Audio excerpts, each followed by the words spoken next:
इस किताब में लिखी हर कहानी, हर संघर्ष हमारी आजादी की असली कीमत बताती है। यह कहानी एक ऐसे व्यक्ति की है जिसने अपनी मातृभूमि की आजादी के लिए असंभव से लगने वाले रास्ते चुने। कुछ लोग इतिहास पढ़ते हैं और कुछ लोग इतिहास बना देते हैं। यह कहानी है उस इंसान की जिसने अंग्रेजों को ललकारा। शहर में एक बच्चा जन्म लेता है। पिता जानकीनाथ बोस एक प्रसिद्ध वकील, मां प्रभावती देवी। बचपन से ही वो अलग थे। अनुशासन, देशभक्ति और आत्मसम्मान, ये तीन चीजें उनके अंदर आग की तरह जलती थीं। आईसीएस छोड़ने का वह फैसला असली बगावत। उन्होंने इंग्लैंड जाकर आईसीएस पास कर लिया, लेकिन मेरा देश मुझे पुकार रहा है। मैं आ रहा हूं अपने वतन की ओर। And so he made his choice.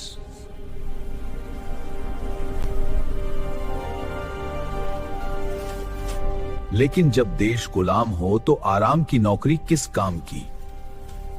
उन्होंने नौकरी छोड़ दी और आजादी की राह चुन ली।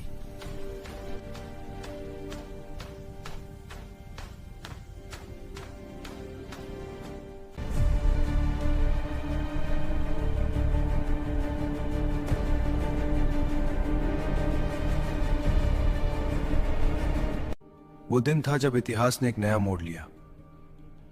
एक ऐसा मोड़ जिसने करोड़ों भारतीयों के सपनों को एक नई दिशा दी। और उस मोड़ पर खड़े थे एक ऐसे व्यक्ति जिसने कहा था, तुम मुझे खून दो, मैं तुम्हें आजादी दूंगा। और पूरी दुनिया हिल गई। साल 1940, जब पूरी दुनिया युद्ध की आग में जल रही थी, एक इंसान था जो गुलामी की जंजीरों को तोड़ने का सपना देख रहा था। उसका नाम था सुभाष चंद्र बोस। सिर्फ एक नेता नहीं था, वो एक आग था, एक क्रांति था। जब लोग सिर्फ बातें कर रहे थे, वो युद्ध की तैयारी कर रहा था।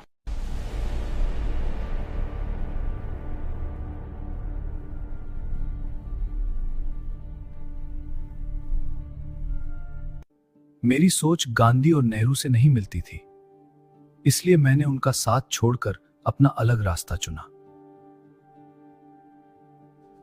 वहीं दूसरी तरफ उन्होंने माना आजादी भीख में नहीं मिलती, उसे लड़कर हासिल करना पड़ता है।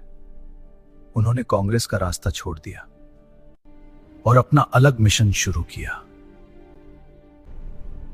क्योंकि उनके लिए सिर्फ एक सच था, भारत को आजाद करना। अंग्रेजों की आंखों में धूल। 1941, लेकिन एक रात वो भेष बदलकर निकल गए।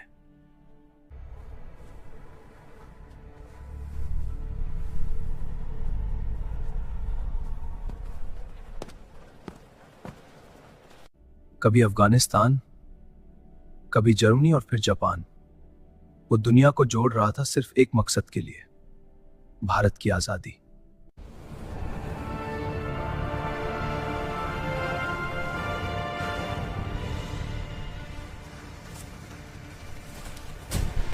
सुभाष चंद्र बोस ने एडोल्फ हिटलर से मुलाकात की थी।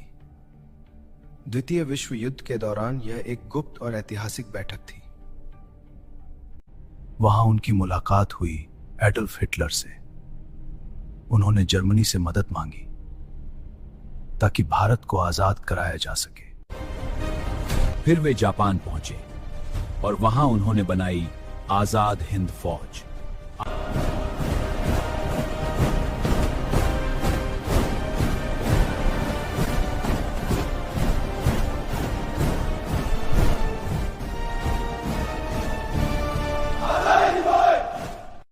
ये धरती हमसे बलिदान मांग रही है और हम तैयार हैं। अपने देश के लिए हमें बलिदान देना होगा। तुम मुझे खून दो, मैं तुम्हें आजादी दूंगा।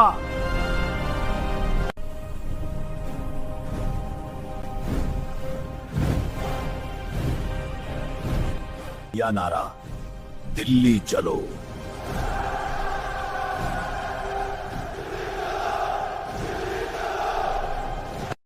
जय हिंद।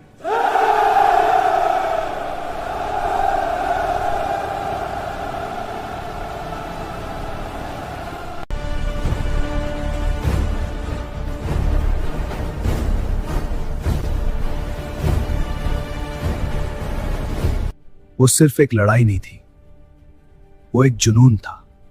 हर सैनिक के दिल में एक ही आग जल रही थी, आजादी या मौत। एक खबर आई, एक विमान दुर्घटना में।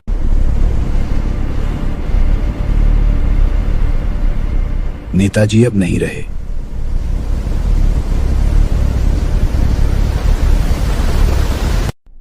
और उस रात इतिहास के पन्नों से एक और पन्ना हमेशा के लिए खो गया। अपने देश के लिए हमें बलिदान देना होगा।